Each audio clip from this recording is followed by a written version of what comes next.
1919. gads Latvijas vēsturē izcēlies ar īpašu tautas varonību.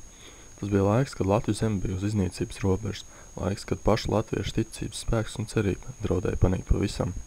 Tas bija laiks, kad politika un vara bija sagrozīts tik tālu, ka Latvijas vairs nezināja, kam ticēt un uz ko paļauties.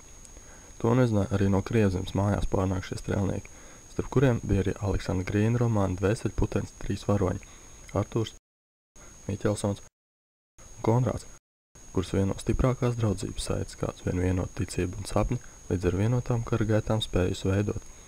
Un tieši par draudzību arī ir šis stāsts.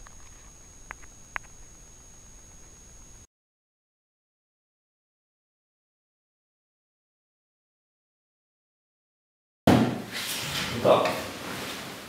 Ziniet, vīri, ja jūs izdosiet citus, jūs apžēlos. Ja nē, jūs nošausat. Ne tikai tā vienkārši nošausat, bet pirms šaušanas tā apstrādās, ka jūs žēlstību lūksiet ceļos mesdamies. Ziniet, mums ir tāda anatomas speciālisti, kad bez kļūdīšanās spēja pateikt, kur visstrakāk sāp. Piemēram, ko jūs teiktu par kāju roku nagu norošanu? Pirms tam, kārtīgi apmērcējot klārošu audnieku, tā lietā jau ir traki sāpīgie, vai ne? Es jau teicu, es frontē nezinu nevienu dombiedra. Nu, pieņemsim. Viss jau varbūt, ka tāds lietas piemirstās. Nekas traks. Ziniet, līdz rītam gan labāk lūkojiet atcerēties. Ja ne, dod savu godu vārdu krītu, kad jums vairs nebūs ar ko pakasīties. Un no tādā kamerā tā vairs nav joka lieta. Protams, tas tikai līdz brīdim, kad cilvēks tiek aizvest tādā vietā. Viņu vienkārši iešot lodu pakausī. Vai ne? Aizvediet viņu.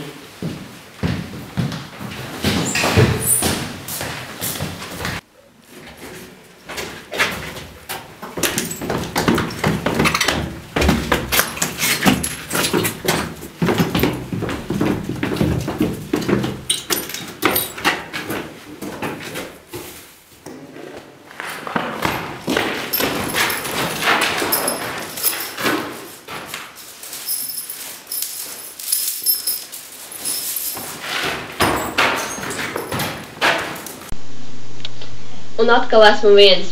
Tukša mana sirds un galva un dzelzu stieņu aizvestos zilgmo kameras logā debesjums. Ak, kaujā mirt nav grūti, kad pašam šauteni rokās un asins ir deniņos un krūtīs līksmi traku viļņi. Un patiesībā jau vairs nav nekā tāda, kas liktu man turēties pie dzīvības ar abām rokām.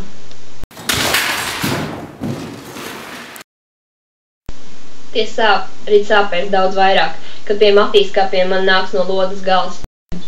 Es negribu mirt no lodes, mirt sasietam no lodes, kur varbūt šaus izbujusi ielas meita. To gan ne. Galva man deg un domas traucas juciklīgā steigā, tak savādais, no bažām un no paslēptas cerību prieka austais nemieris mani neatstāja. Es esmu kā drudzī, nevaru norimt un bezgalīgi gausi velkas laiks, minūtes liekas stundas. Nē, neredz neviena drauga. Es atceros nu pat uz ielas pamanīto karēvi, kurš apstājās, pat paskatījās šurpu. Vai tik tas nebija Miķelsons? Izskatījās, ka pazina arī. Tad viss nav zaudēts, jārā vecie draugi. Un kāda joda dēļ gan Miķelsons būtu skrējis šurp uz Rīgu, ja ne tādēļ, lai mēģinātu mani izpestīt? Ja puikas kaut ko domā darīt, tas jādara vēl šonakt. Rīt būs par vēlu. Izmocīts es netikšu tiem līdzi. No bērnas lodes negribas man mirt.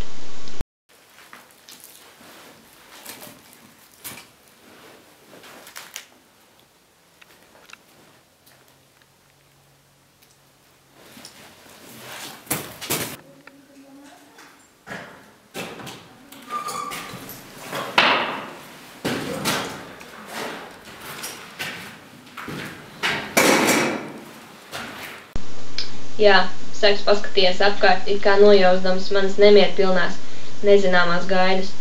Un kad viņš atkal aiziet, viss to kluss.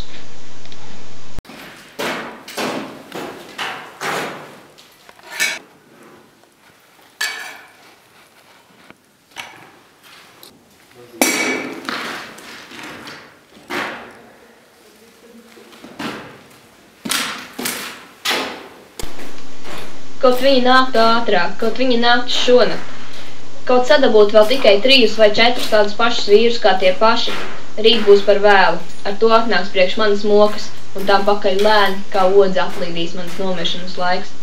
Es kožu zobus, gribēdams valdīt satraukumu, un atkal nemierīgā steigā nes mani no viena kamēr kakta otrā kājas, aukaini sitas sirds, un sastindzināts līdz galējībai visas manas maņas, un no gribas grožiem ārā izskrējas prāts. Tad, žēlīgais Dievs, tur kaut kas iegrabējās aiz sienas. Nē, tur ārā ir kāds. Man aizrojas elpa, jo savādā šalkšana tur ārā tagad dzirdama pavisam tuvu. Mīlīt, pagaidi drusci.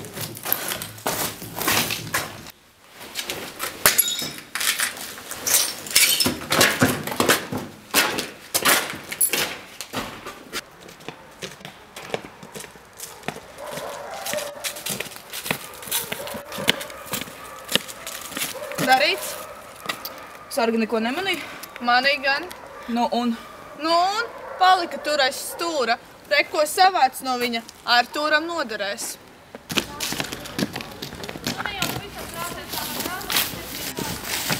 Uz kurieni bija? Vadam balgordistu. Dokumentus. Šeit!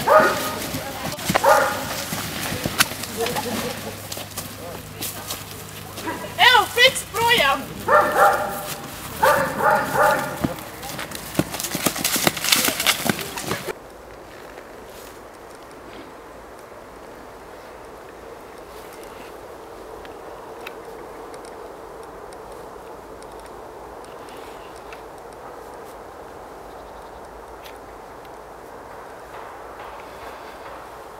Nu tad iesim.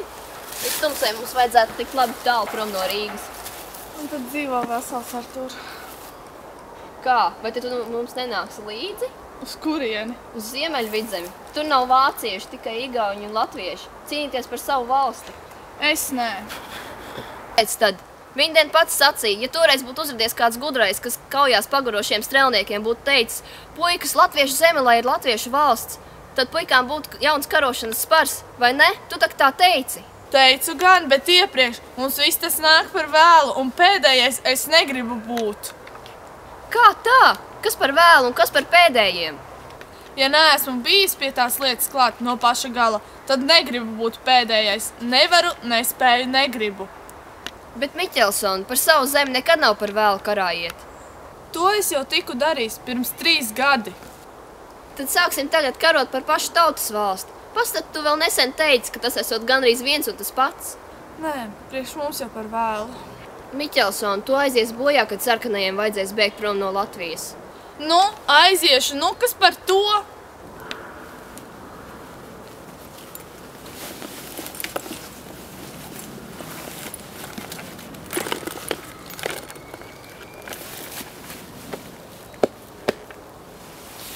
Ar Dievu ļakatausi. Ar Dievu tumiņu.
Ar Dievu meitenes man jādodas, kur kaujas laukim baltos kaulos lās. Tur atrimājas. Un tur ir Reini! Kā? Meitenes mans ķeizars mani sauc. Šai karā tiešām varoņu būs daudz. Un pašiem pirmajiem, ko lodes atravās, uzreitervēta vieta skolu programmās. Ar Dievu meitenes, jūs tagad redzat, varoņi karodas. Kāpēc tu smaidīji? Es atceros, kas man ir.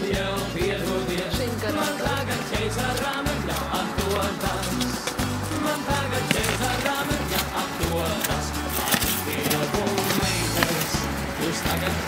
darīs? Varoņi kā rodas, o meitenes, jau piedodiet, man tagad ķeizaram ir jāatdodas. Man tagad ķeizaram ir jāatdodas. Ja mani kaujā smagi iebaidos, tad zini ķeizars ordeni man dos. Un var jau būt pat pieminekli cels. Es tumsai, mums vajadzētu tik labi tālu prom no Rīgas. Nu tad dzīvo vesels ar tu. Jā. Savāns. Vai tu nenāc mums līdzi? Kādi jēgari ir, Ilma? Lasi. Es aizmirstu pirmo tekstu. Izslēdz. Fui. Izslēdz.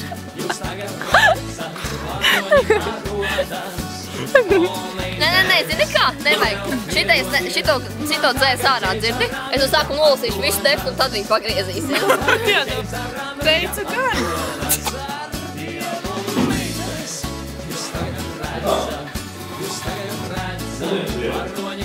Jūs izdosiet cits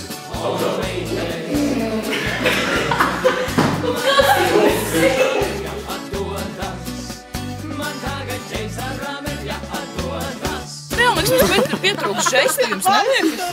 Jā, drusciņi ir. Tas ir labs. Tā arī filmējam. Es varu viņu iegrūstīt? Man sāpē, es tev neredzu pie tām vēl. Nē, tam ir jābūt aizkastinoši tā, bet žestiem arī drusciņi. Nu kā tā, tu taču pats teici. Man sienās vaļā, mans bintējums. Tikai mums te nav pušķuši. Parādi. Move it, move it. I like to move it, move it. I like to move it, move it. I like to move it.